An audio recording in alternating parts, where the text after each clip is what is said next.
Hello there, a very good morning from the capital Jakarta, Indonesia. You are watching our special report here on TVRI World, a special edition. As for the next couple of hours, we'll bring you full coverage of the official state visit of the President of Brazil, Luiz Inácio Lula da Silva. The President arrived here very late yesterday afternoon, and today he is set to be meeting with the President of the Republic of Indonesia, Prabowo Subianto. We'll bring you all the details, live pictures from where it's all happening at the Merdeka Palace here in the capital Jakarta, and also more importantly, insightful conversations here in the studio. I'm Rahmat Idris. This is Special Report.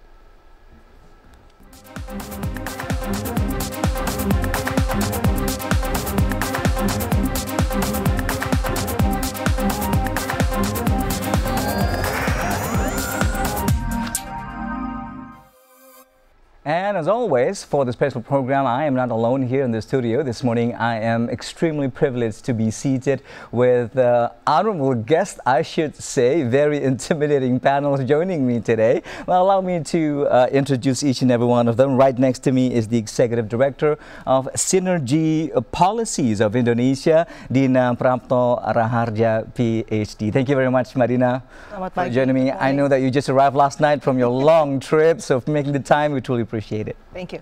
And at the end of our conversation table this morning is expert in business law and international trade, Professor Aryawan Gunadi, also a close friend to TVRI World. Professor, thank you very much for making the time. Good morning, Pak Rahmat, Ibu Dina. It's nice to see you again. And moments from now, we are also expecting another guest to be joining us very, very soon. He is international relation expert of Universitas Indonesia, Sofwan Albana Khoiruzad. Apparently a bit of condensed and traffic jams over here in Jakarta, and we are expecting him to make his way very soon here in the studio. In the meantime, before we start our program, let's begin with the reports that we have put together to lay the foundation essentially to our program this morning. Brazilian President Luiz Inácio Lula da Silva departed on Tuesday for Southeast Asia, where he will visit Indonesia and Malaysia.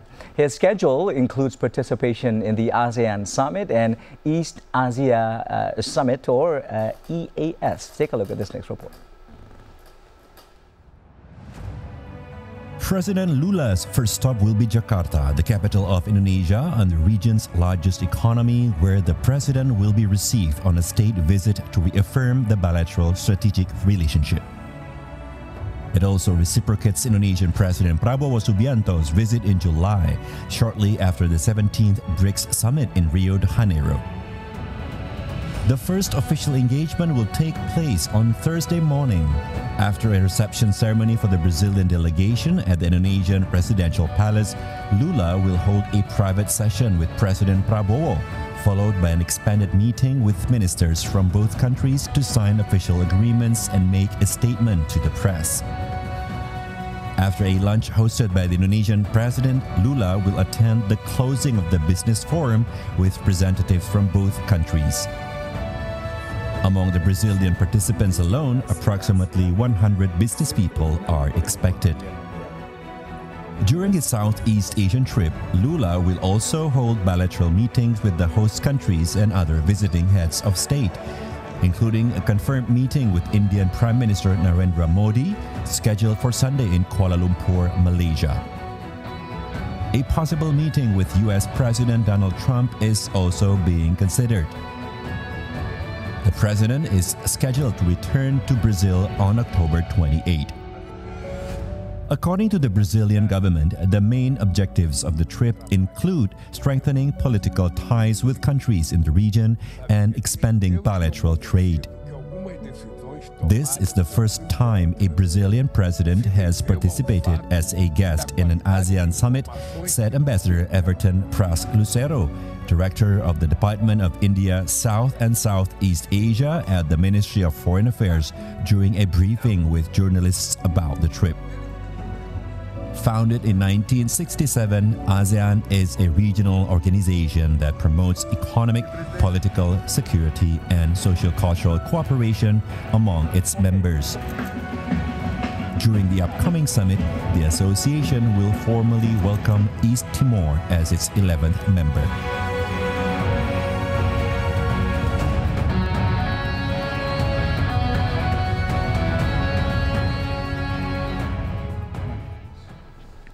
Well, Indonesia and Brazil continue to strengthen bilateral relations in 2025, building on a long history of cooperation which spans economic, political, and strategic sectors.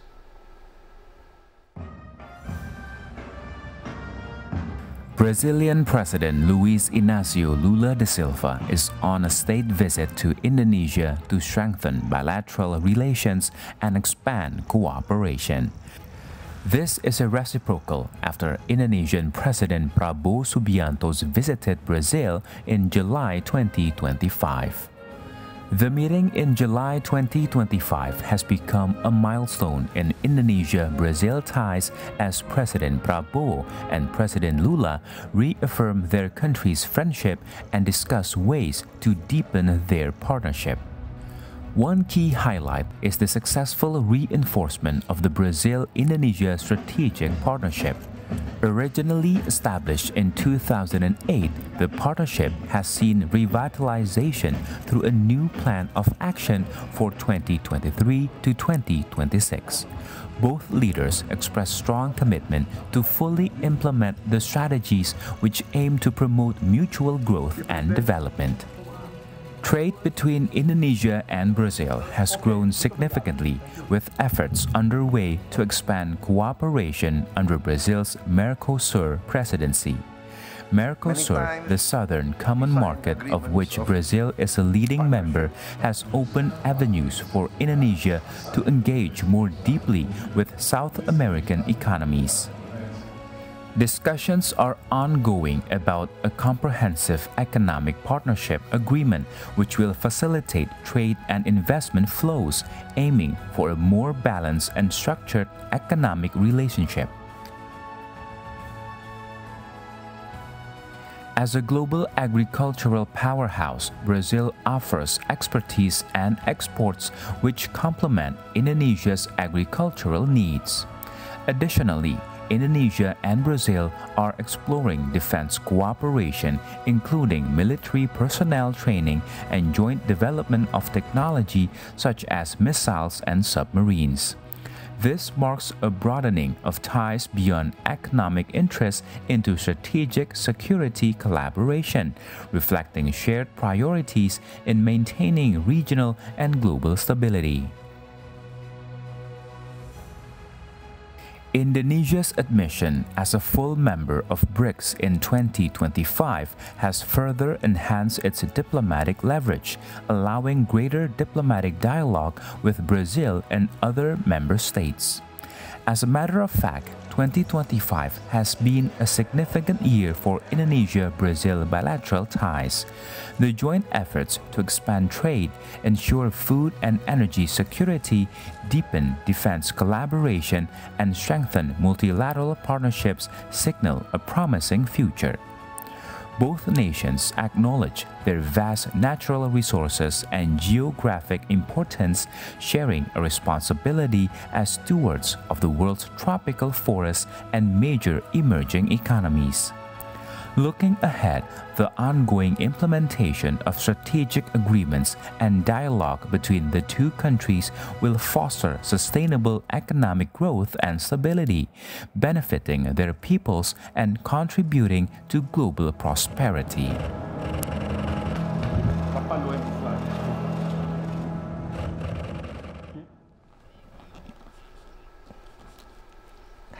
All right, now let's go on to our conversations here in the studio. As I mentioned earlier, I'm joined by a very esteemed guest for the nitpicks and for the explorations of the state visit of the President of Brazil, Luiz Inácio Lula da Silva, or commonly called as President Lula. But Ina, let me go over to you first, because as we know, over the year, at least for the first year of the administration of President Prabowo Subianto, these two leaders have met a lot. What I mean is frequently, starting from the last year's November G20 summit, and then the BRICS summit mid this year, and also the first and the third turn at the 80th UNGA remarks. So they must probably be meeting also at the venue. So in the fourth encounter this year, although the first one here in our country. What more can they talk about? That's the question. But I'd like to get your thoughts first, because we started to establish our bilateral ties in 1953. It's not exactly the oldest, and obviously not the newest either. So at this point in time, how would you describe the landscape of our relations with Brazil? The bilateral relationship between Indonesia and Brazil is in a good position, but it's a warm relationship. Warm relationship, warm in the sense of positive, yeah. Yeah. But the challenge continues, which is because of our distance. Yeah. We don't necessarily engage with them on practical levels, but we do engage with them on forums. Yeah. And as you mentioned, lately, because of the geopolitical shifts, there are more reasons to meet them. Yeah. At the multilateral forums and also on bilateral capacity, because of the rising importance of Brazil. So, you know, at the practical levels, you know, 2020, there's a new plan of action actually between Indonesia and Brazil, and it's interestingly called Revitalized Plan of Action for Indonesia and Brazil, which suggests that before this it was not vital. Oh, okay. Right? So it has to be revitalized. It has to be revitalized because at the practical levels, Indonesia and Brazil technically do tradings very intensively, but mostly in the agricultural sector. And in return, Brazil also sell to us many commodities that are agriculture, soybean, and then cotton. But we have to understand also Brazil has been rising as an important player in the manufacturing sector, as also on defense sector.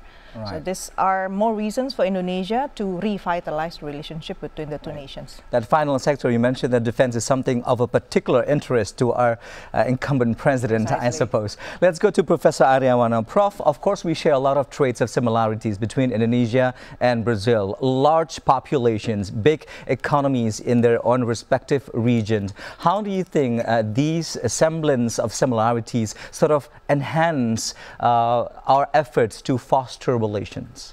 Yes, thank you, Pak Rahmat.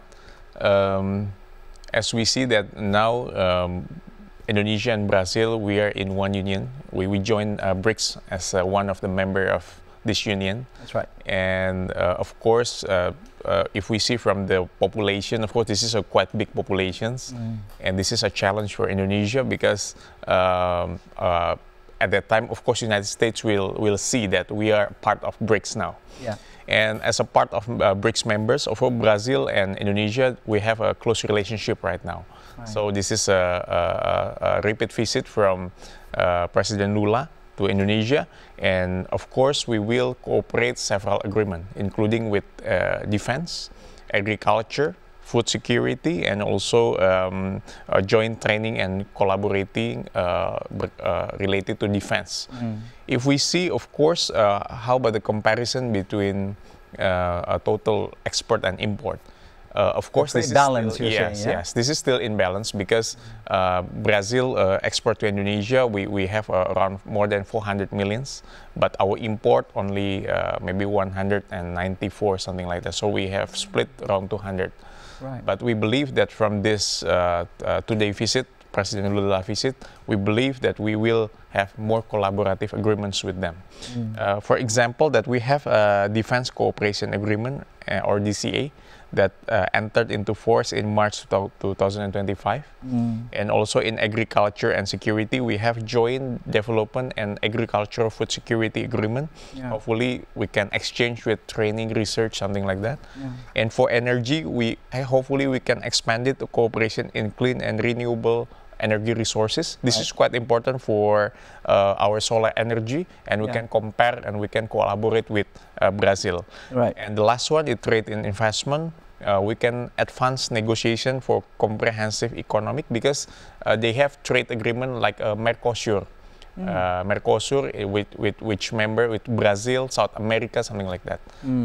We believe that we can cooperate not only with Brazil, with several country like Uruguay, Paraguay, something like that in South America.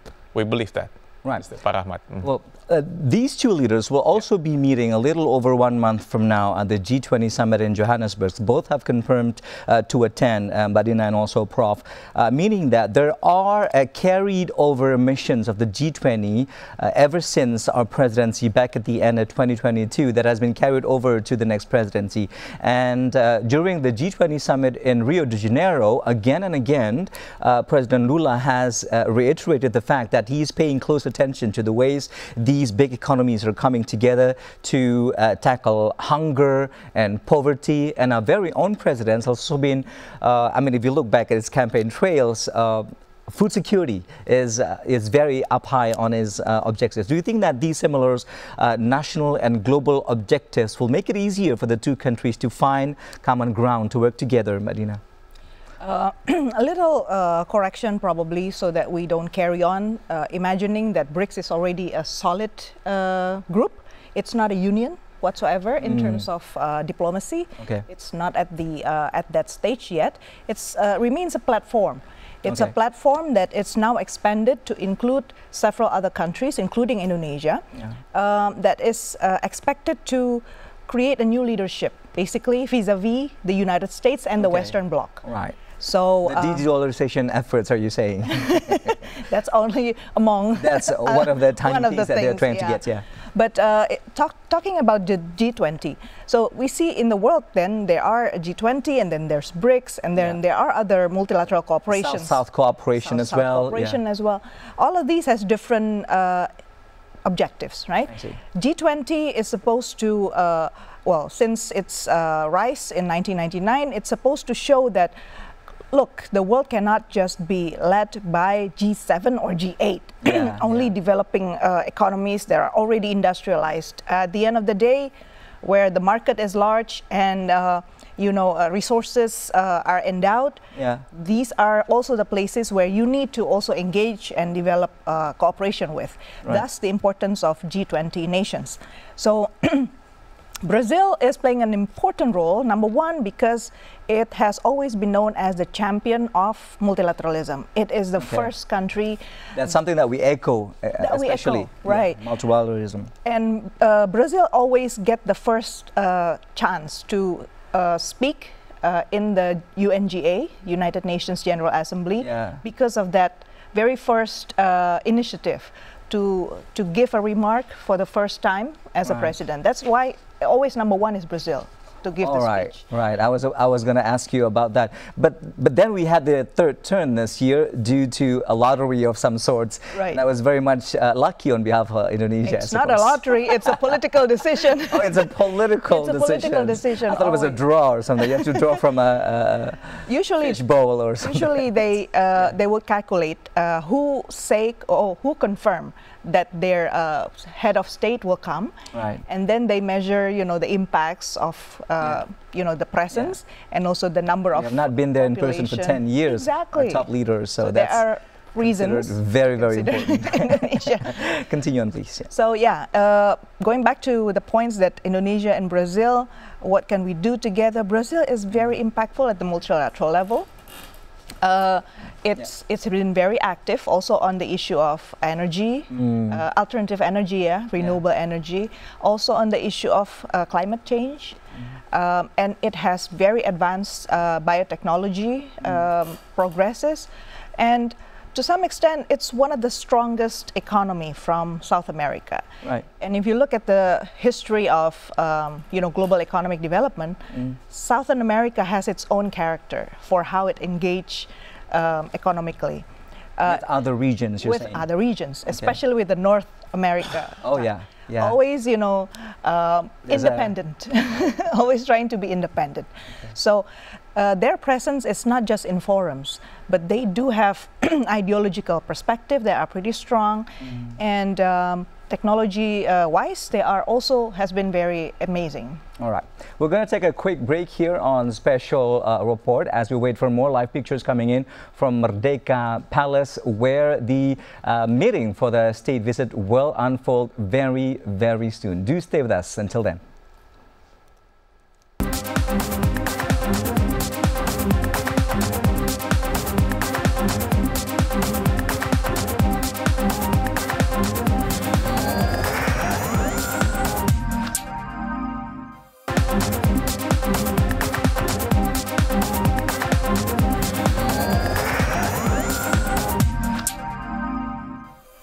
Welcome back. You are still watching our special report here on TVR World, where we are covering the official state visit of the President of Brazil, Luiz Inácio Lula da Silva, here in the capital, Jakarta. And there you have it, live pictures from the Merdeka Presidential Palace here in the capital, Jakarta, where the final preparations are taking place right now, and all the honorary troops are getting into position to welcome the motorcade of the President of Brazil. We are expecting moments from now, according to the already released schedule by the palace, that the official welcoming ceremony will unfold very, very soon.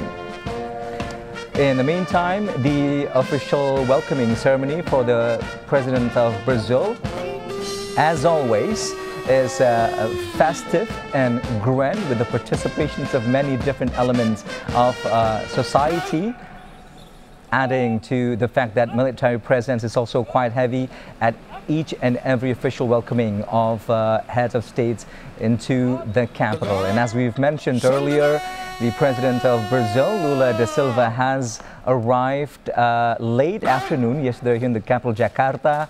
He touched down, rather the plane, the presidential plane of the Brazilian president touched down at Halim Perdana Kusuma Airport under heavy thunderstorms, and was welcomed in person by the Minister of Agriculture of the Republic of Indonesia, Andi Amran Sulaiman, alongside Ambassador of Brazil to Indonesia, here based in Jakarta, as well as the newly appointed Indonesian ambassador to Brazil, Andika Krishna Yudanto. And the welcoming ceremony has well, it was initiated yesterday at the tarmac of Halim Perdana Kusuma, and now yet another official welcoming ceremony here at the Presidential Palace will take place. The visit of President of Brazil, Luiz Inácio Lula da Silva, is indeed a reciprocal visit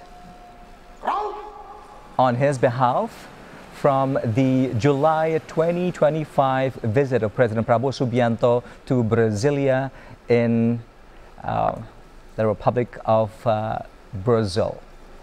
And while we wait for the final preparations to take place over at Merdeka Palace, let's go over again to our esteemed guest joining me this morning for the program. And the newly arrived guest joining us today, I've mentioned your name earlier, Mas Sofwan. We are very happy to be joined now by the international relations expert of Universitas Indonesia, Sofwan Albana Khoy Ruzat. Very happy you made it finally to the studio. Yes. Thank you for coming, Mas Sofwan. Thank you very much. It's my pleasure.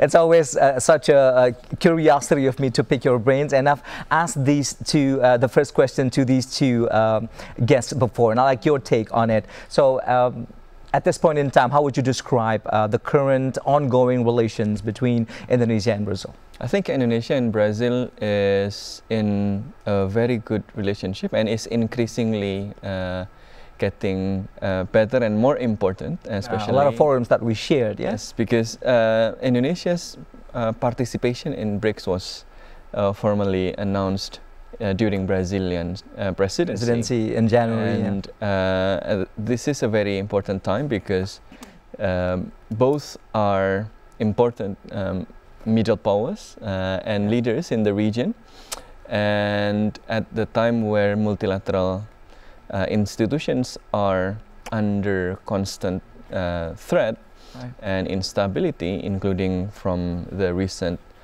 tariff policies, the coordination, the cooperation between the two major forces in two important regions are very important.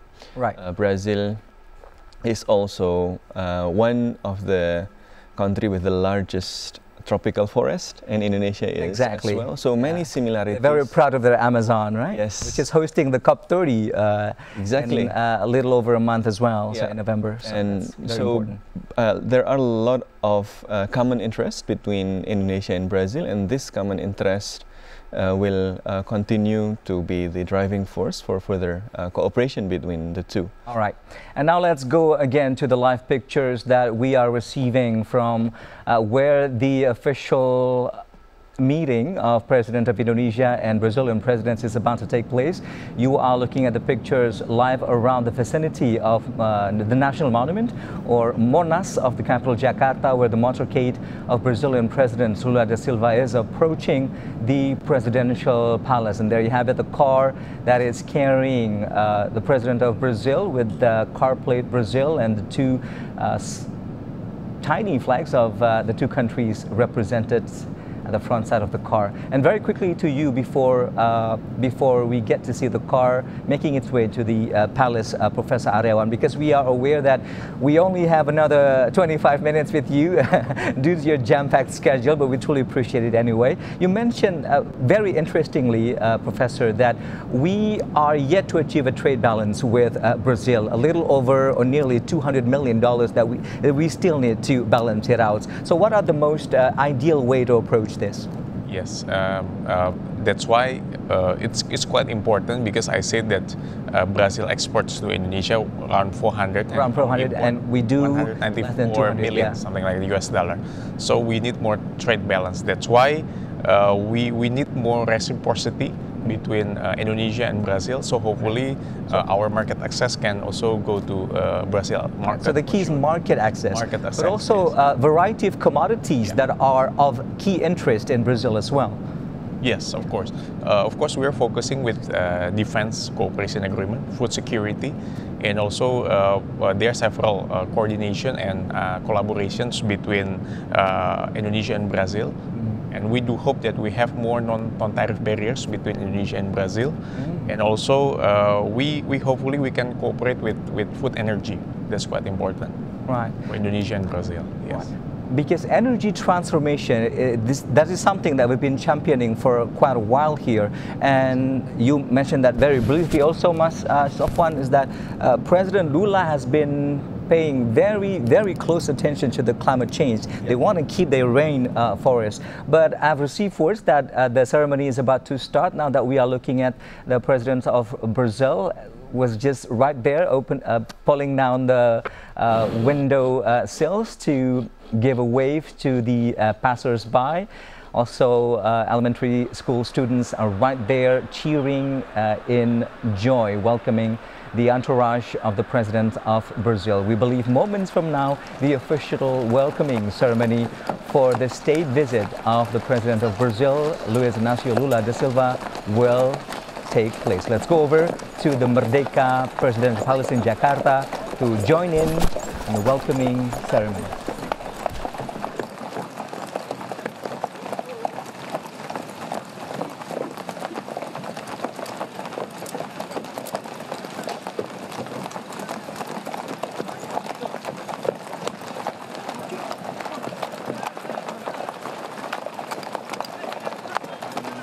Brazil exiting the car, which is probably 2-3 minutes from now. So we have a very small window of conversation here before that time arrives. Very quickly to you, Mas Sofwan, how important it is that we share all of these global objectives, the two presidents meeting today. First, I think both countries have interest in ensuring that the international multilateral system is intact. Brazil has been very aggressive in expanding its trade and international relationship in these recent years under Lula.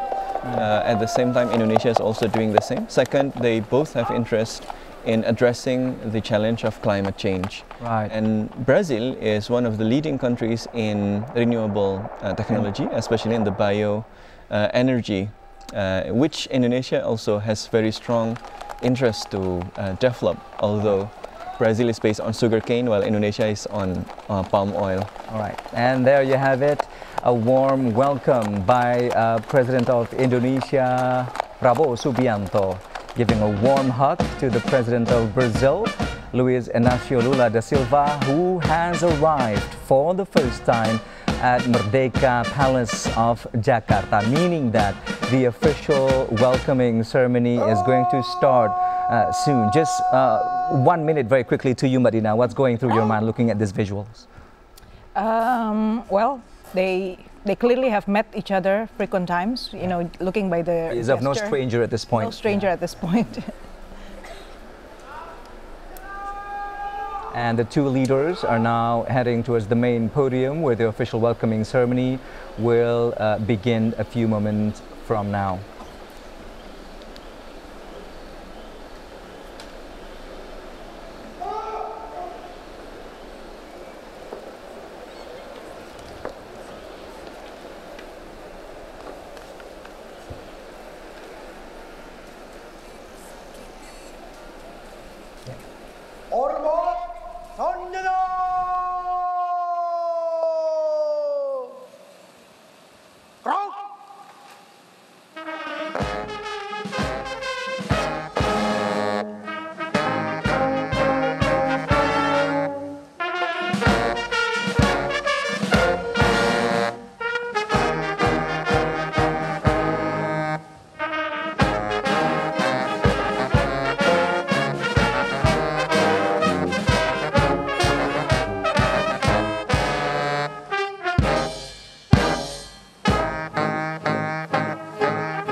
Lapor upacara penyambutan siap dimulai. Selanjutnya pasukan siap diperiksa.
Pemeriksaan pasukan selesai.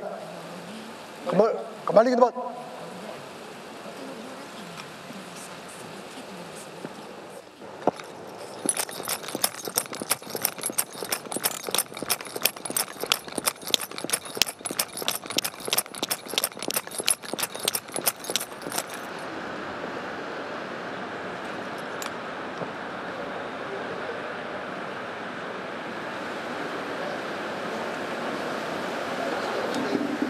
All right, the official welcoming ceremony was just underway to welcome the President of Brazil, Lula da Silva, to the Merdeka Palace. And right now, each president is introducing their respective members of the entourage. On behalf of the Republic of Indonesia, President Prabowo Subianto joins the meeting today alongside a few ministers from his cabinet, among others the Coordinating Ministry of Economic Affairs, the Coordinating Ministry for Food and Ministry of Foreign Affairs, Minister of Defense, Minister of Trades, as well as Agriculture, Forestry, as well as the Ministry of Higher Education, Science and Technology, the Minister of Environment, and also the last two ministers are the Minister of Energy and Mineral Resources and Cabinet Secretary.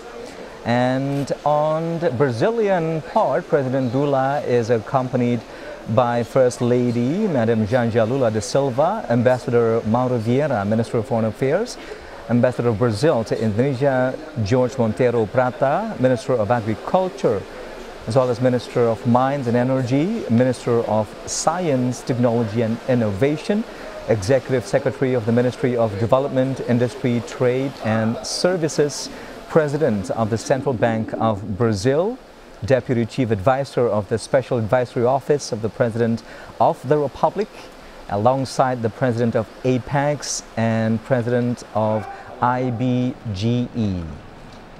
Considering some of the final elements of his entourage, we get to see that probably it's not only two governments that are going to be finalized in terms of cooperations and meeting. We hope to see some business-to-business cooperation to take place as well. Badina, your thoughts? It's indeed always critical to bring non-state outside of the cabinet, of the cabinet, into the meetings, because at the end of the day, you know, the one who's going to follow up and at the very technical levels. Yeah, are those elements of the people. And as always, as per the traditions of traditional welcoming of head of state, and now President of Brazil is signing the guest book at the Merdeka Palace before heading into the transit room. And then right after the closed-door meeting, the bilateral and tete-a-tete meeting will take place between each respective entourage of the head of state.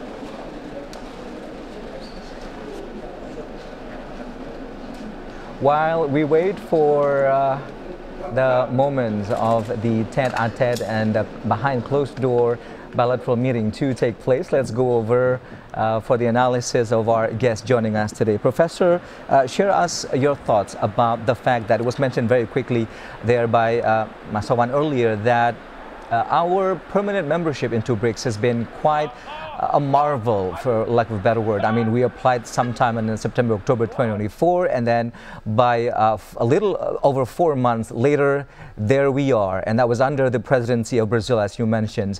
Was it expedited by the President Lula himself? Now that he's closer to our presidents, they have met a couple of times also during the G20 summit in Rio. Yeah, since we have a cooperation in joining BRICS, and then we know that we have several economic benefits Brazil with China.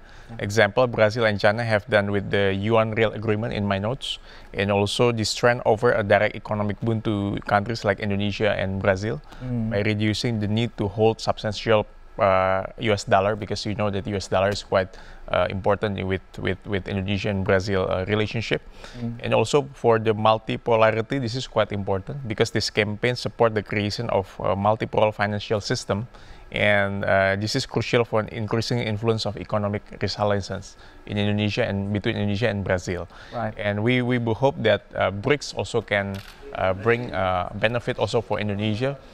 Because we are part of them and we would like to commit with them. Yes. All right. Let me hold you there, Professor. We are now receiving audio from the transit room of the Merdeka Palace before the two leaders are heading to the bilateral or the tete-a-tete room. Let's see if we can hear something from the short exchanges of the two leaders.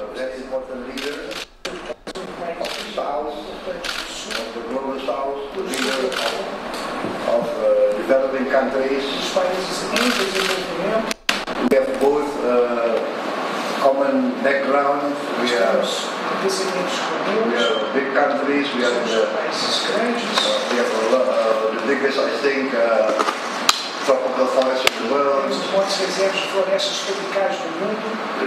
Very strong, successful agriculture, producing economy. Your economy is developing very well. We have good relations up to now. I personally admire you, Your Excellency. I've copied many of your policies because you attach the same importance, great importance, to the welfare of your people. That is also my highest priority, is the welfare of the Indonesian people. Once again, welcome, and I look forward to our meeting today. Thank you very much. President, Mr. President, Your Excellency, President Sumo. É uma grande alegria voltar à Indonésia depois de 17 anos. First of all, I'd like to say it's with great joy that I come back to Indonesia after 17 years. Foi em 2008 que nós estabelecemos a nossa estratégia. 2008 that we established our strategic partnership. De lá para cá, nossas relações têm avançado de forma muito positiva. And from there onwards, our relations have advanced in a very positive way. Mas está aquém do potencial dos dois países. But I think we're lagging behind the potential of the two countries. Juntos, nós representamos 500 milhões de habitantes. Together, we represent almost 500 million people. 280 milhões na Indonésia, 280 in Indonesia, 210 million in Brazil. economia em desenvolvimento, We have a strong developing economy. dois povos mais políticas públicas para melhorar a vida. Two peoples that still lack a lot in terms of improving their well-being, and so they need social programs to help them. Espero que nessa minha visita à Indonésia I hope that in this visit to e as Indonesia nossas reuniões and during our meetings, possa garantir ganhos políticos, we can econômicos, guarantee political, culturais, economic, científicos, social, tecnológicos scientific, para o technological povo da, gains para o povo da Indonésia e para o povo do for Brasil. the people of Indonesia and for the people of Brazil.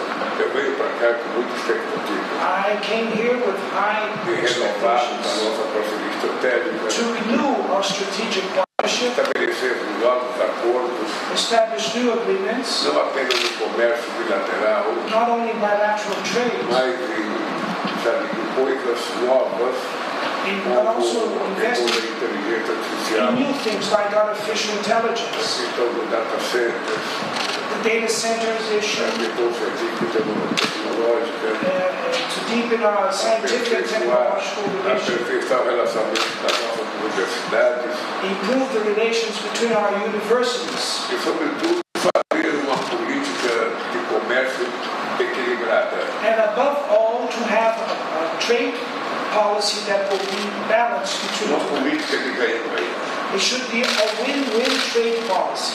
A Indonésia é parceiro estratégico do Brasil.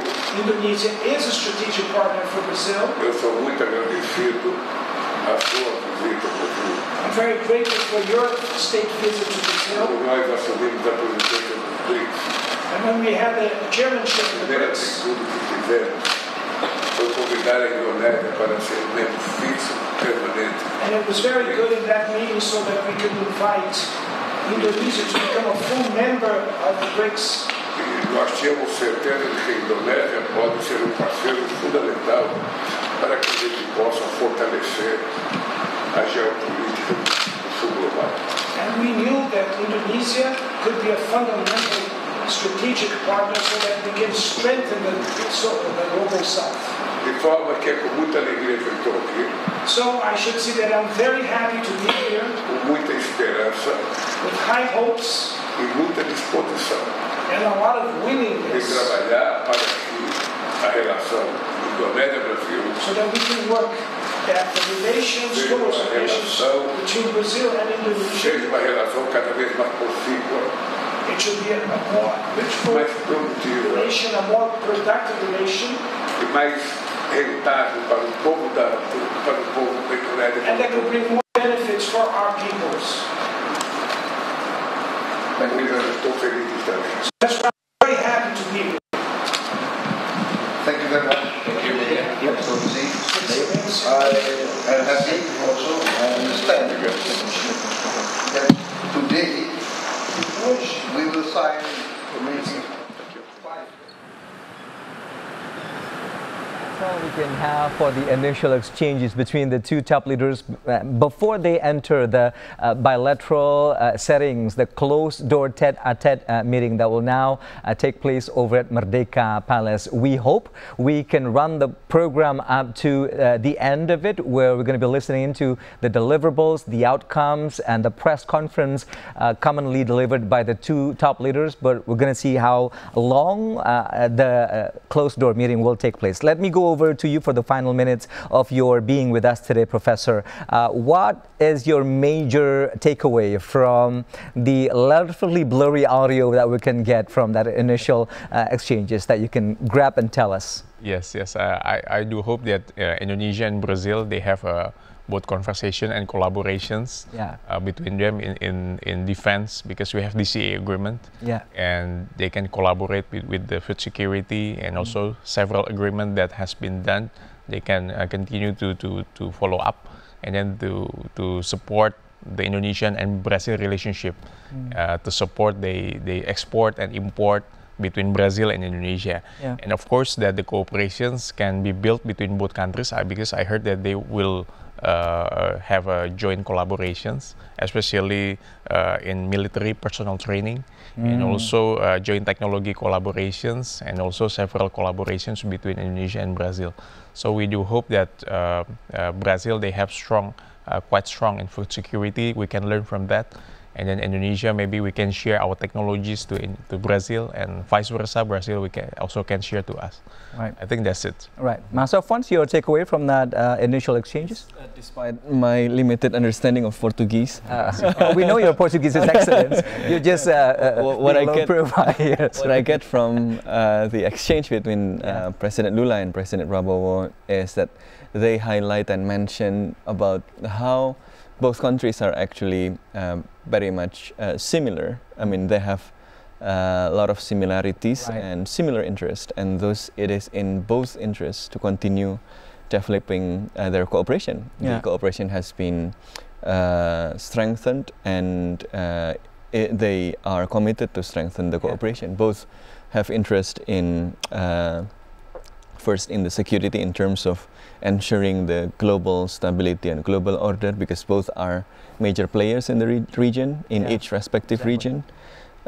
Second, they both have interest in food security, and many things can be learned mutually from each other. Brazil also have its MBG free meal program, the nutritious meal programs for the students, and they've had that for over 40 years. Yes, apparently from so 1954, 1950 something, which we can learn a lot with its decentralized mechanisms and very locally. But our president is very proud of our speed, he said, time and again. It's something that we're going to delve deeper and then later on. There is also an important lesson from Brazil's agriculture and agribusiness industry. And hopefully this will be followed up with more and more engagements. I heard that there will be a pilot project in Sumba for cattle ranching with Brazilian investors coming in. So that would be a good starting point to further strengthen Indonesia's food security as well. And third, energy security. Brazil is known for its creative and innovative low carbon energy mix. Using various natural resources that it has. So Brazil and Indonesia are like twin brothers. They are major powers in the region and middle powers in each region. Both are having huge forest, huge population. President Lula mentioned during the speech. Combined, the two countries will have more than 500 million. Exactly my point, because I was going to ask it to you, but because that was a very strong point that was pointed out by President Lula. The combination of 500 million populations between Indonesia and Brazil, and also our president said the strength of the global south, or rather the south-south countries coming together. Your take on the initial exchanges there? My take, 2 points from President Lula. I noted that he mentioned that we could have done more.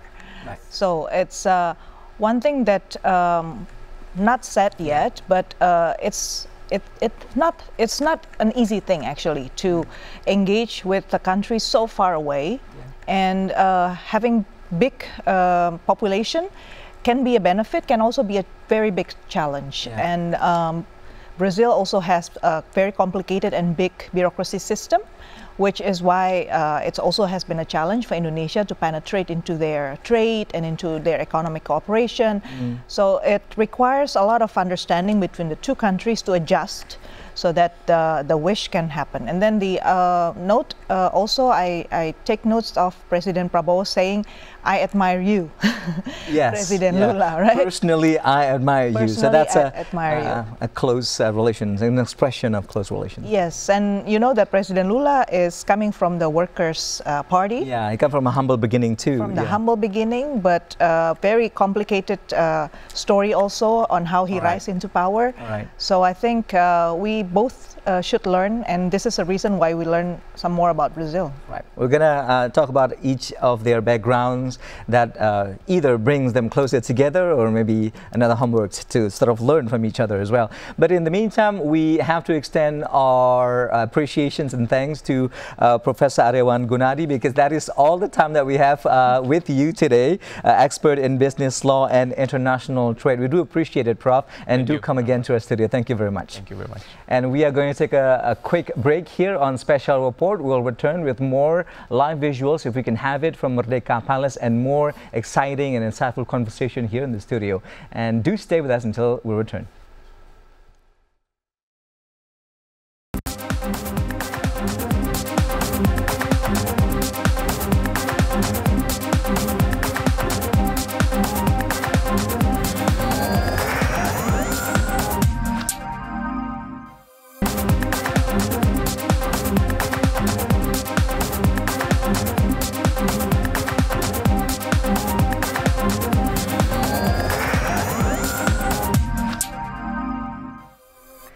Thank you very much for staying with us on today's editions of Special Reports, where we are shining a light on the official state visit of the Brazilian President Luiz Inácio Lula da Silva here in Jakarta. And as we speak, the bilateral closed-door meeting, the tete-a-tete meeting, is apparently ongoing right now. We are looking forward to the introductory remarks, if we can have it, from Merdeka Palace moments from now. In the meantime, let's bring in another report in our program. Luiz Inácio Lula da Silva is a prominent Brazilian politician celebrating a significant influence on his country's political landscape.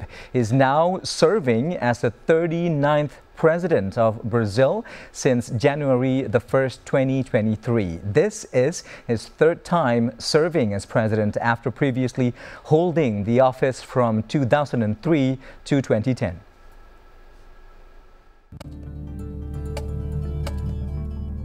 Luiz Inácio Lula da Silva, or simply known as Lula, was born in October 1945. His early life was marked by poverty, which fueled his lifelong commitment to social justice and workers' rights. He began his career selling peanuts and working in factories, eventually becoming a union leader during Brazil's military dictatorship. In 1980, Lula co-founded the Workers' Party, aiming to represent the interests of the working class and promote societal change. Lula's political journey was marked by resilience amidst multiple electoral defeats in the 1980s and 1990s. His perseverance paid off when he was elected president in 2002, marking a historic moment as Brazil's first working-class president. His first term, from 2003 to 2006, was characterized by ambitious social programs like Bolsa Familia, designed to reduce poverty and inequality. Economic indicators improved significantly, poverty rates dropped, inflation stabilized, and Brazil experienced notable GDP growth, making Lula one of the most popular leaders in the country's history, with approval ratings reaching around 80%. Despite his successes, Lula's presidency was also marred by corruption scandals, notably the Mensalo scandal, which implicated members of his party but not Lula himself. His first term raised hopes for social reform, but critics argue that issues like public education and crime remained unresolved. Lula was re-elected in 2006, and during his second term until 2010, the economy continued to grow, marked by oil discoveries and preparations for Rio de Janeiro's 2016 Olympics. However, Lula's political trajectory faced setbacks when he was convicted on corruption charges in 2017 in the context of Operation Car Wash, leading to his imprisonment for over a year. His convictions were later annulled in 2021, citing procedural irregularities and bias in the cases against him, paving the way for his political comeback. Lula made a dramatic return by winning the 2022 presidential election, and he was sworn in as president again on January 1, 2023 at the age of 77. This marked him as the oldest person to assume Brazil's presidency and the first to defeat an incumbent directly. Lula's current administration focuses on rebuilding Brazil's economy, tackling inequality, and addressing environmental concerns, especially protecting the Amazon rainforest. On the international stage, Lula champions multilateralism and sustainable development, emphasizing Brazil's role as a regional and global leader.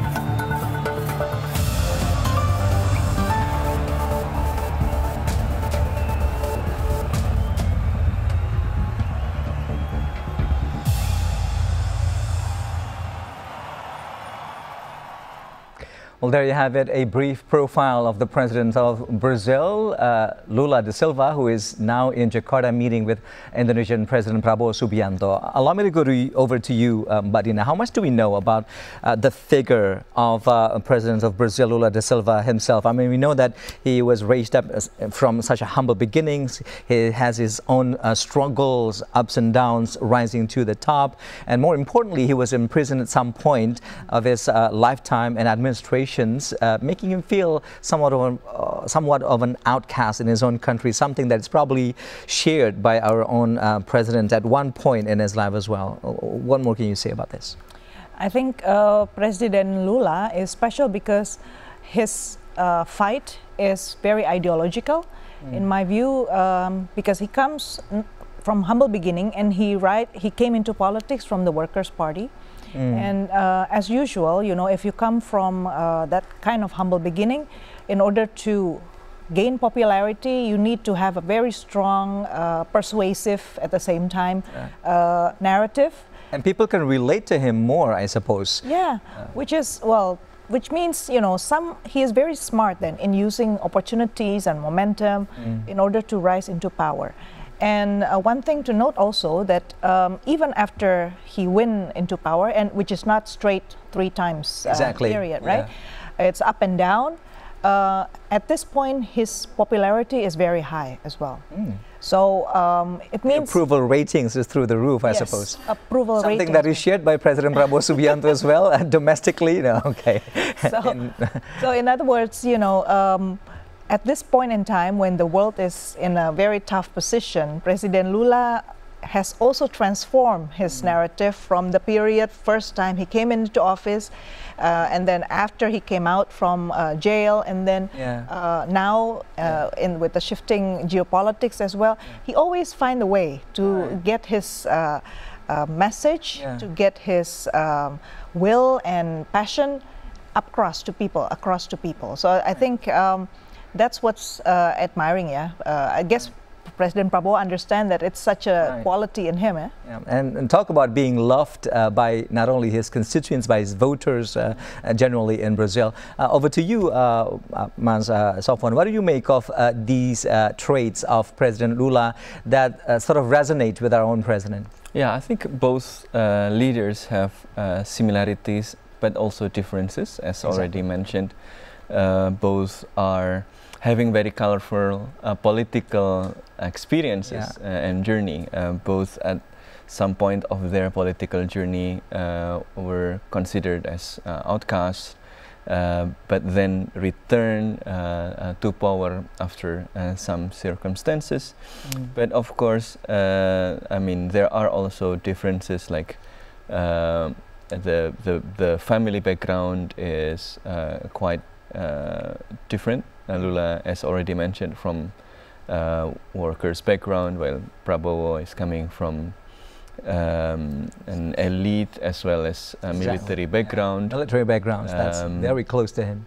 And both are having strong supports from each respective factions and loyal to him as well. But at the same time, it is also interesting to see how their policies are having also similarities and differences with different reasons. Lula is the one who introduced a lot of social programs in Brazil, the family support programs, upgrading the free meal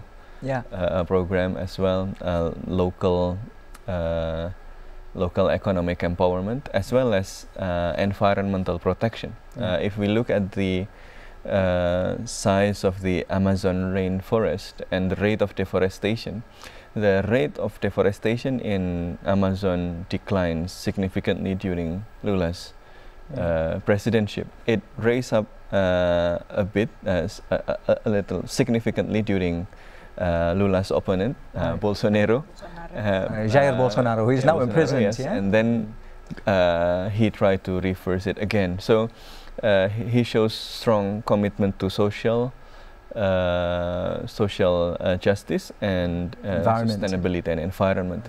Prabowo also paid commitments for social programs. There's also been scrutiny to our very own deforestations here domestically. But there are also concerns about sustainability. But President Prabowo also declared that Indonesia is aiming to achieve food security, even food sovereignty. Not only achieve food security, but also ensuring sustainability by the net zero emission by 2030 target, as well as retiring coal. So in that sense, that's a tough one there. Yeah, both declared. Retiring coal is it's going to upset a lot of people. Both at least declared commitment for the people and for the planet. But how true are both to the commitments? And Lula has longer career, so he has proven some of the programs are consistent with the commitments, and hopefully President Prabowo can learn from Lula in that sense. Well, President Lula is also scheduled to in a way inspect the free nutritious programs here in our country, but we are not certain yet at this point whether or not it's going to happen, depending on the schedule and the weather probably, but we does have a couple of days here in the country. Now, Madina, before this particular day of encounter for the two leaders, they met a little over a month ago in New York for the 80th sessions of United Nations General Assembly, the first and the third turn of delivering remarks, only interjected by President Donald Trump there for 55 minutes, which I remember because we were delivering midnight here in the studio. And then, more importantly, July this year, which is the first presence of Indonesia's top leader at the BRICS Summit. We are newly inducted into the organization. So, it is indeed a reciprocal meeting, but at that point in time in July, President Prabowo said, we are inviting you, President Lula, to come to Jakarta, to come to Indonesia in October. We will celebrate birthday together, he said, because President Prabowo is on the 10th of October, President Lula is 27th, 10 days apart. So, in a way that also reflects warmth. More importantly, it's a way to welcome him to the country. So what do you make of this particular meeting today, reflecting on that July meeting, first participants in BRICS and what it carries over to this particular day? BRICS has been getting a lot of attention from the United States lately, you know. Exactly. And Brazil has got the strongest hit from the United States, right? 50% tariff on most of the products. Very, very painful. Indonesia is only 19% only, but it's also very painful to us, right? So regardless of the numbers, it shows that it's time in the history that this whole order of liberalism and then cooperation has changed. Starting from the United States that decided unilaterally that it's now time to enact a great America again. So this has been seen by the two countries as something that's unfair, unjust. That's the basic point. But they do it in a very diplomatic way. They keep saying equitable growth, shared prosperity is needed, right? Which to me, project the very important message that developing countries are playing a very important roles. They are not just objects that you can tell and dictate on what to do, but you have to... it's got to be a mutual conversation. Exactly. A mutually benefit agreement. Exactly, mutual conversation and all. So I think by extending a warm welcome to President Lula, it's one way for Indonesia to show its commitment in its global responsibility as well. So it's not just, you know, a bilateral thing, but it's also a global participation, contribution to helping a situation more stable, because these two large economies are trying to get together, speak in a more similar languages, so that there are some certainty for businesses. And should that common ground is found, there's a spectacular potential of strength there, collaborative efforts.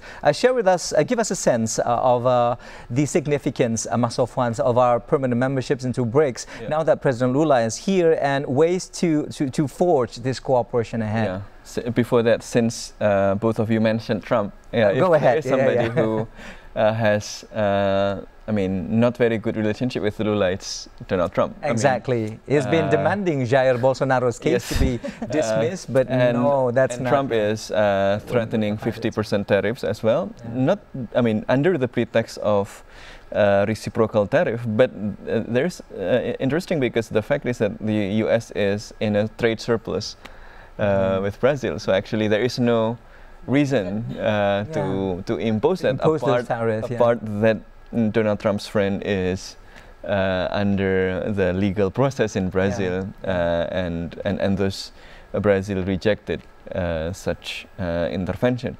But this, I think, further strengthen the need and the pressure for Brazil to first diversify its relationship. Brazil is a very important economic partner to North America, including to the United States.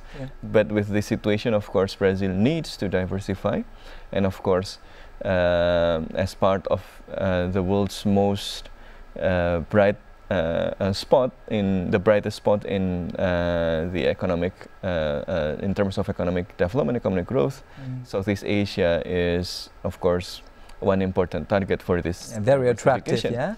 Second, as already mentioned by Dina as well, it also creates an impetus for Brazil as well as for Indonesia and other developing countries to show to the United States as well as other great powers that they are also having their own say in shaping the global order.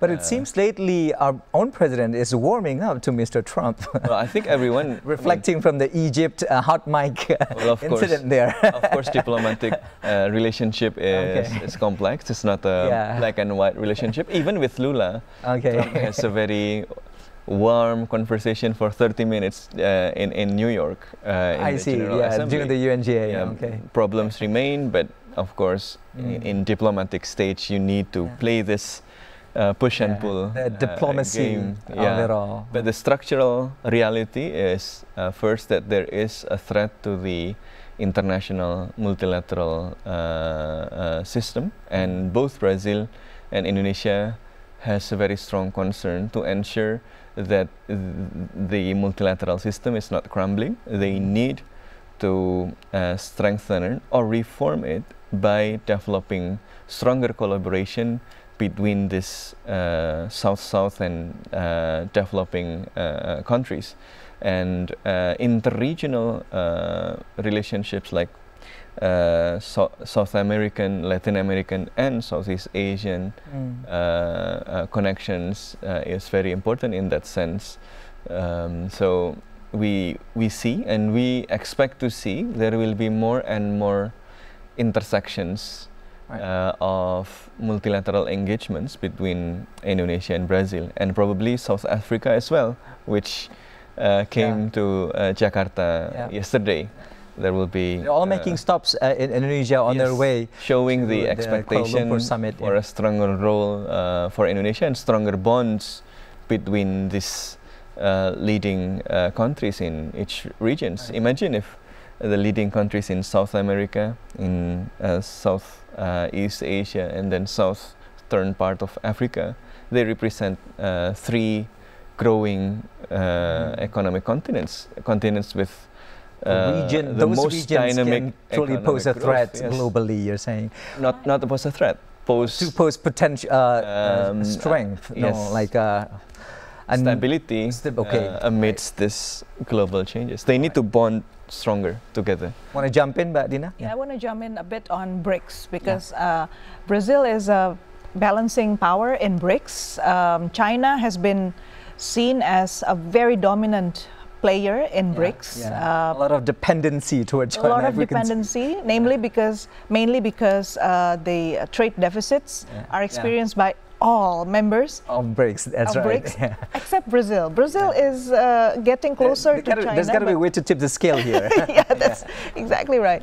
So it's challenging for Brazil because China has been, well, there's an ongoing investigation in Brazil whether or not China is doing anti-dumping practice as well. So, you know, this is not atypical. It's been around, you know. Remind me of the anti-dumping practice again. Anti-dumping practice is a practice where you basically sell your products abroad with cheaper price than domestically. Right. And this is because of overcapacity at home. And it's been happening with energy technology, green technology, and also EV. So 6% of... we are dominating the world with those EVs. Yes, EVs are also large now in Brazil, 6% already from China. Despite the fact that they also have their own companies. But people are waiting and looking forward to how it's going to be, let's see, 5-6 years from now, because okay, now it's booming, but we don't know the quality after several years that it's being used. So well, the information is that China is adjusting very quickly, and because the scale of their production is very massive. The competitiveness and quality is also increasing. Their ability to create mass production is way more than many other countries. I would imagine Brazil also, you know, can be crippled if it's not very careful with its own. I am saying this because one of the important sector that we also export to Mercosur is car from Toyota. So I think it's important for us to also discuss how to make sure that we continue having access to Mercosur despite this inundation of Chinese products everywhere. All right, very well said there. We're going to have to take another quick break here in Special Report. We'll return with more visuals from the palace and also conversations here in the studio. We'll be right back.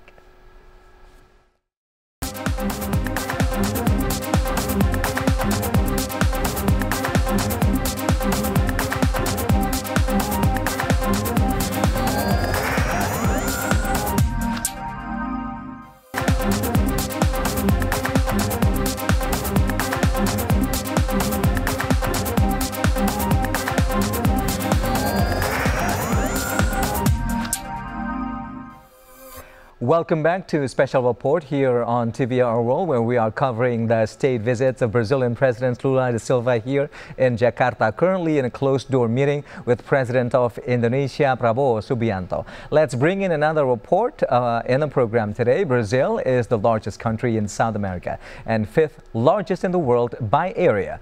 With a population of approximately 213 million people as of 2025, Brazil stands as a vibrant democracy and an economic powerhouse in the Western Hemisphere.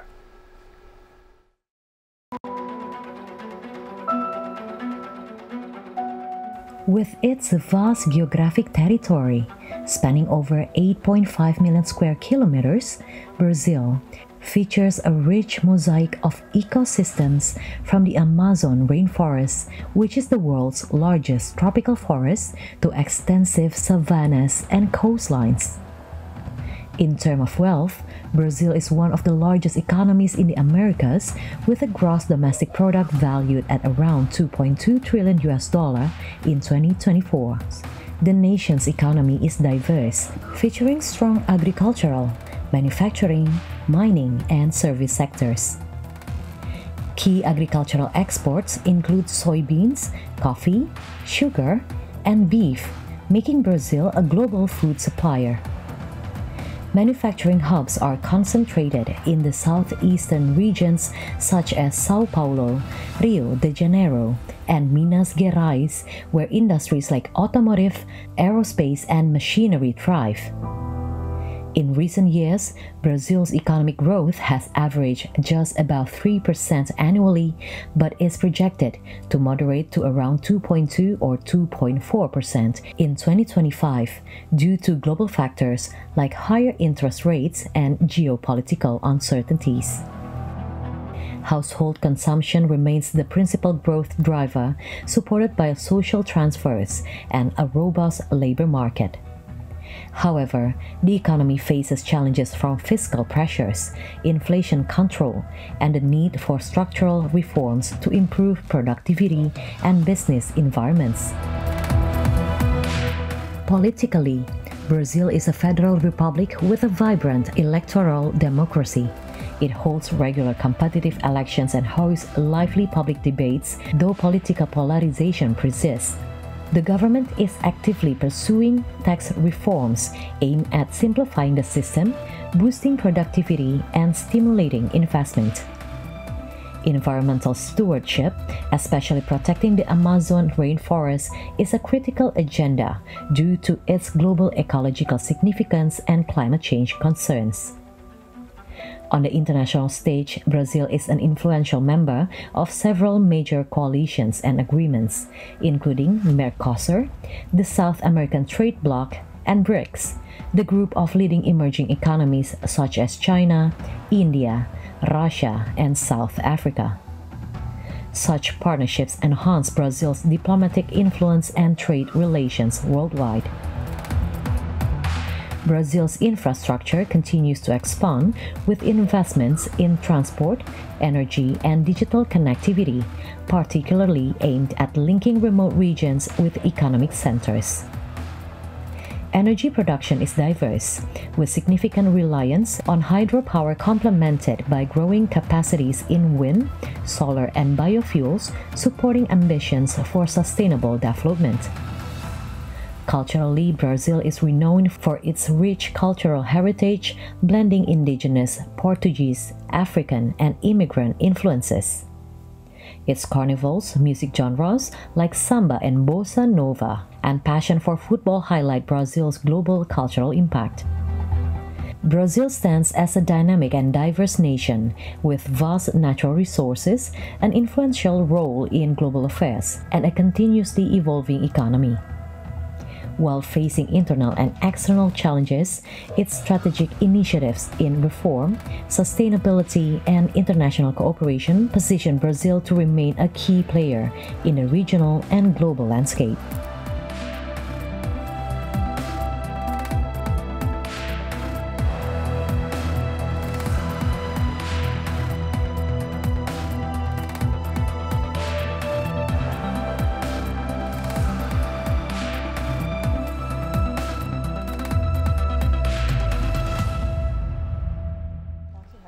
All right, now let's talk again to our guest in the program today.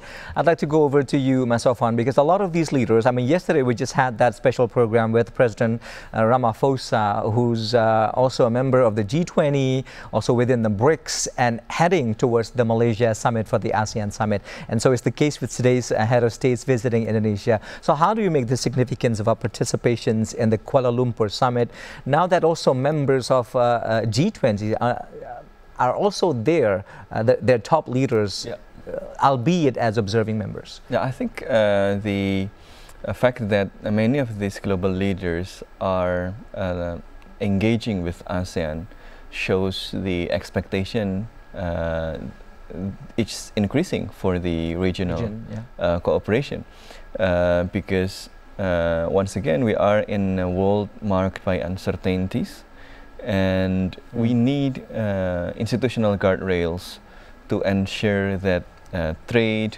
international relations are still in a situation that is conducive for development and conducive for everyone. And since we cannot rely on only the UN system or the big multilateral systems, we need to have these stronger institutional arrangements in the regional levels. So I think by looking at this structural situation marked by instability, there is a realization from all of these leaders that ASEAN is increasingly playing an important role. So I think then it is in our side, in Indonesia's side, higher expectation for ASEAN also means higher expectation for Indonesia. Yeah, we are the biggest economy in the region. Indonesia is the biggest economy. Indonesia is the biggest population in the region. Without Indonesia, ASEAN countries are pretty much divided and attracted to the orbits of either China or the United States. Only Indonesia has enough gravity to maintain this centrality of ASEAN.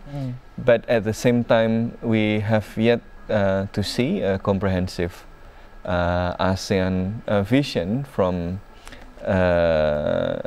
Indonesia's leadership today. So hopefully with the increasing recognition and hopes and expectations illustrated by the willingness to engage with ASEAN from these global leaders, we will see more commitments and more comprehensive, more strategic investment by Indonesia in maintaining and developing regional leadership. There is a lot of hope towards ASEAN, and that also means a lot of hope towards Indonesia. Right. Well, PM Anwar will be a proud host this year, we believe. Share with us your 2 cents on this, Dina. So, a few moments ago, there was this evaluation of 1 year of President Prabowo's on the 20th of October.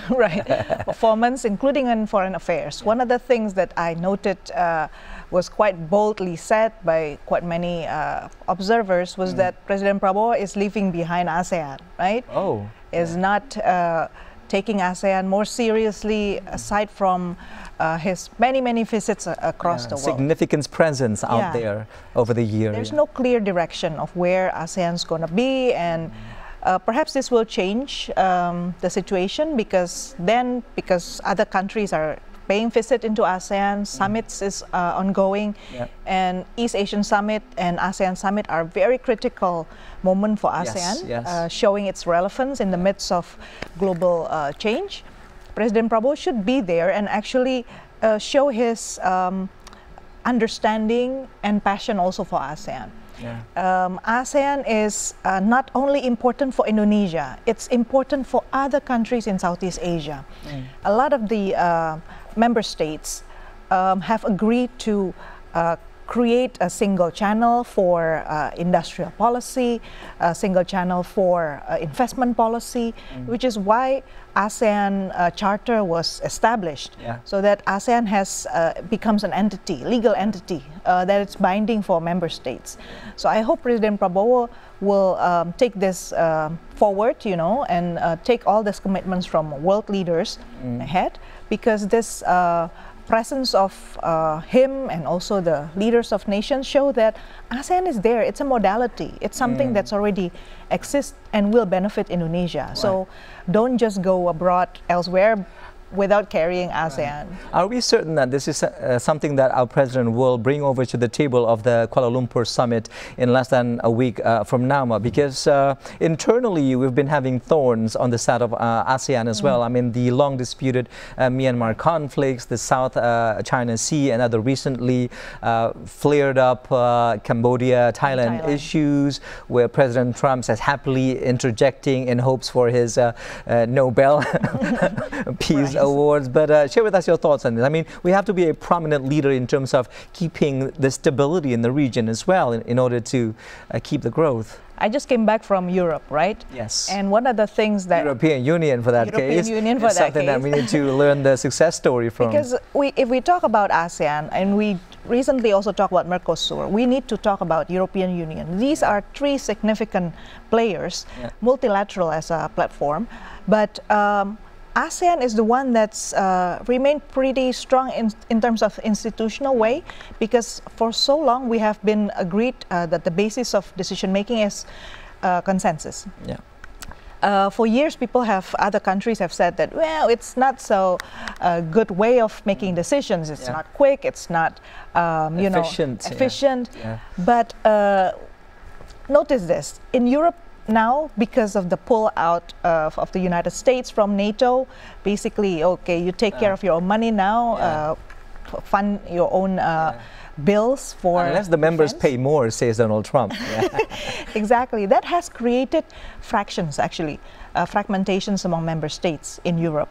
And as I visit there, it becomes very vivid to me that the fragmentation among member states is really serious. Yeah. So decision making inside of European Union is challenged. Now they are trying to do like the ASEAN do, unanimous decision, but of course 27 members, it's going to be really tough. Yeah.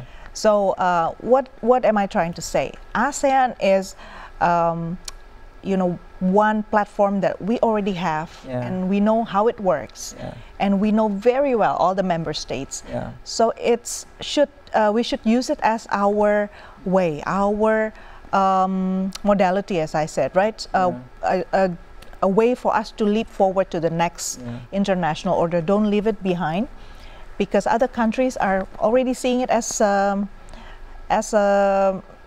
something that's going to be very useful in this very changing world. Right. And Indonesia has to be able to lead as well, right, Mas Sofwan, because it is expected from the largest economy in the region. Well, yes, I second Mbak Dina's assessment on that ASEAN is an important modality for Indonesia to play at the global stage, which President Prabowo aspires to.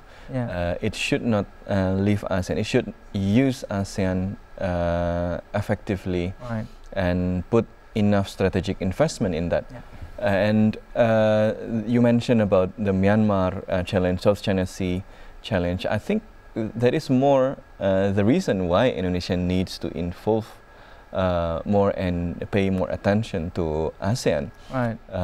Because if ASEAN can be strengthened and can be more effective in organizing the international relations in the region, playing its position as a bridge builder, as an honest broker, as institutional hub, as institutional buffer for a great power rivalry, then these conflicts can be better mitigated. And in fact, the conflict in Cambodia and Thailand was pretty much showing that ASEAN is still a very important peacemaking institution in the region. ASEAN involved strongly in the process. So we need to really pay more attention to the regional cooperation. East Asian Summit is actually one vehicle that ASEAN member states have used to engage with the major powers, including China, Japan, and South Korea, which at this point is also in limbo because of the tariff slaps from the United States. So the new Prime Minister of Japan is going to be there, so I don't know if she's going to be. It can be a reconciliation platform, maybe, hopefully. All right. Well, we have another report coming in for the program. Indonesia reaffirmed commitment to reducing global carbon emissions during the a ministerial meeting ahead of the 30th Conference of the Parties, or COP30, to the UN Framework Convention on Climate Change in Brazil. Take a look.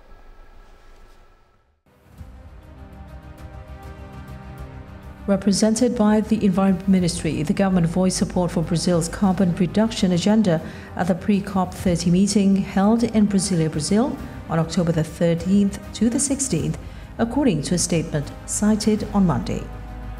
The Gotong Royong cooperative tradition of Indonesia perfectly aligns with the global Mutirao spirit promoted by Brazil in its COP30 presidency, said Ari Sugianto, the ministry's deputy for climate change control and carbon economy governance.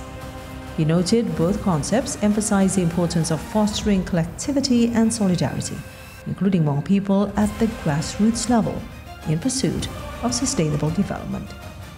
Speaking as head of the Indonesian delegation, Sugianto underscored the country's full support for Brazilian President's call to strengthen international cooperation on environmental issues through the global Mutirao spirit, which advocates for collective global action. To highlight Indonesia's commitment, he said the country is currently working on the third updated version of its National Determined Contribution, or NDC 3.0 document. The NDC 3.0 reiterates Indonesia's strong commitment to supporting the goal of limiting the increase in average global temperature to no more than 1.5 degrees Celsius above pre-industrial level, as agreed in the Paris Agreement in 2015.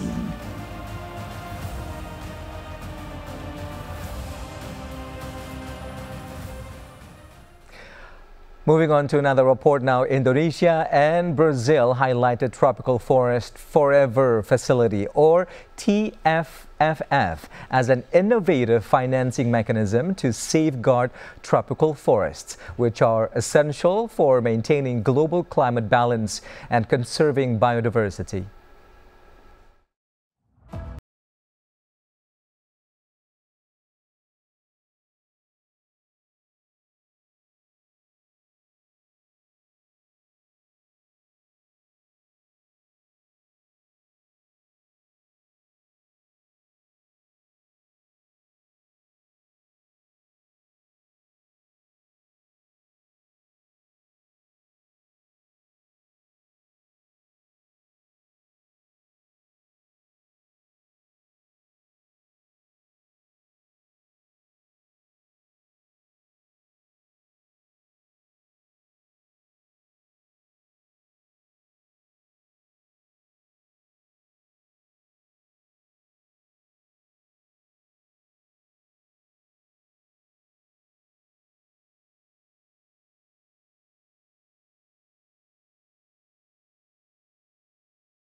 Sustainable incentives for tropical forest nations, ensuring sustainable resources reach those who protect and restore forests on the ground, particularly indigenous peoples and local communities.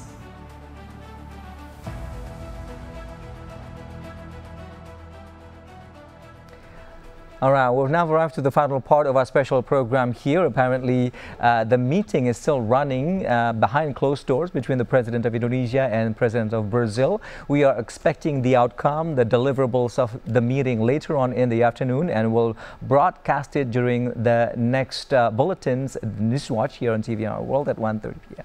Jakarta. In the meantime, let me go over to the last question to my guest today. First of all, the Palestine issue is always like something all over the countries around the globe are standing together on. I mean, reflecting on the past 80th UNGA, Madina. For this particular scope, let's talk about the stance of these two leaders, Indonesia and Brazil, in terms of addressing the Middle East issues. The similar points between the two countries is that they're both interested to acknowledge the independence of Palestine and Palestine. Two-state solution then. Two-state solution. Okay. And definitely peace for the Middle East, and also they should open the humanitarian corridor for people in Palestine. That is first and foremost at this point in time. Yes. A lot of the hold back there, and I was a witness for myself back in 2023 how we're not allowed for our aids of trucks, so we were only stopped by at the Sharm el Sheikh before going in for to the border of Rafah. Yeah, so, and it's a very critical moment at this point. Everybody thought a few days ago that this whole I was one of them. Right? The ceasefire has been violated by both parties, apparently. I spoke also in the media. At that time, the first and foremost, we want to put hope, you know, and put a belief that this whole peace plan, regardless of who this initiative come from and how it's enacted, that we are going to have something. But turns out Israel was not ready whatsoever for this. So peace, therefore, is still very much a homework for both Indonesia and Brazil. Yep. I think, I really hope that both countries, whatever their position is and what kind of role they take, they complement each other so that this very difficult terrain in Israel and Palestine can be solved very soon. Right. Your thoughts? Well, Palestine is the test for the international order. It's a test for international law. It's a test for international institutions. And this, I think it is important to highlight that apart from the fact that both countries are committed to supporting Palestinian independence, to ensuring humanitarian access, both also has the interest to ensure that international law is respected. Yeah. So because both have very strong interest in ensuring that international law remain the way, the expectations, the regime where actors in international politics. The respect to what UN Charter seems out of the window at this. Yes, exactly. That is why alone, I think it's then important for both Indonesia and Brazil strengthen its voice. I think both involved in many critical initiatives in ensuring the upholding of international law. All right. In their statements. As well as, for example, initiatives like the Bogota Declaration. Right.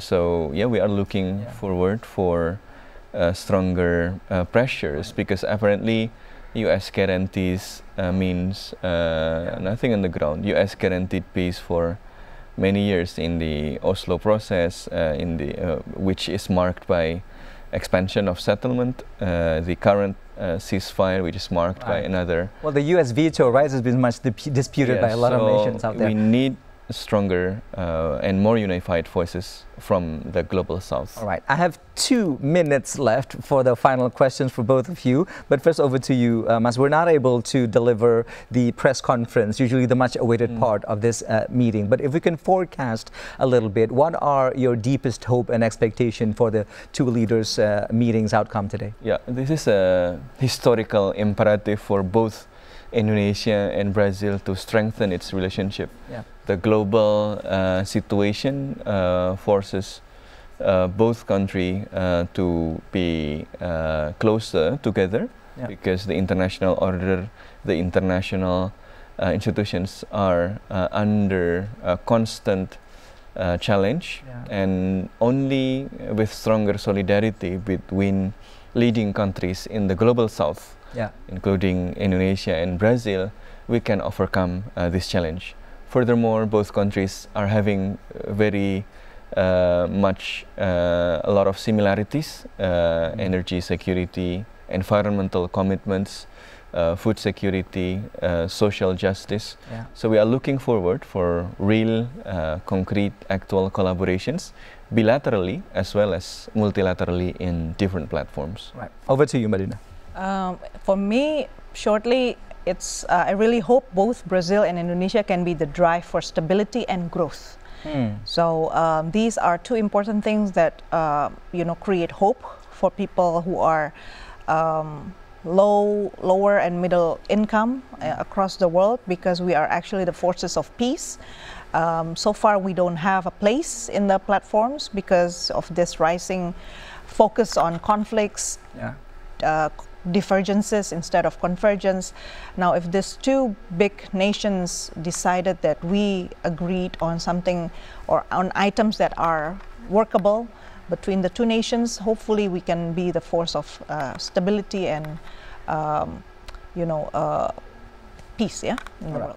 So I guess very well said then. So I guess all eyes now are going to be on that particular door, and it's open, and the two leaders come out to deliver what they have agreed upon during the meeting. And that is all the time that we have for the program today. Allow me to extend my highest appreciation to Executive Director of Synergy Policies of Indonesia, Dina Prapto Raharja PhD, and also at the end of our conversation table, International Relations experts of Universitas Indonesia, Sofwan Albana Khoiruza. Thank you both very much. There's never enough time to pick your brains, but thank you again. Thank you, Mas. Thank you very much. And that closes today's special program here on TVR World. I'm Rahmat Idris in Jakarta, Indonesia. Thank you so much for watching. Bye-bye.